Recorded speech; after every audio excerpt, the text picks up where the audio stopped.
भारतीय विमानतळ प्राधिकरणाकडून हवाई संपर्क अधिक मजबूत करण्याच्या दिशेने महत्त्वाचे पाऊल उचलण्यात आले आहे. सोलापूर विमानतळ आणि हैदराबाद दरम्यान फ्लाय 91 या विमान सेवेच्या माध्यमातून थेट उड्डाण सेवा सुरू करण्यात आली आहे. ही सेवा 17 एप्रिल 2026 पासून सुरू झाली असून आठवड्यातून 5 दिवस चालणार आहे.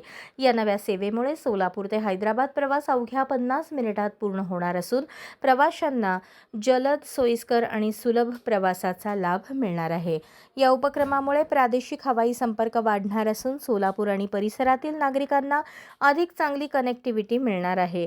तसेच या सेवेमुळे उद्योग, व्यापार आणि पर्यटन क्षेत्रालाही चालना मिळून संपूर्ण प्रदेशाचा विकासाला गती मिळणार आहे. अशाच नवनवीन अपडेटसाठी जनता राज्य न्यूज चॅनलला सबस्क्राईब करा, लाईक करा आणि शेअर करायला विसरू नका.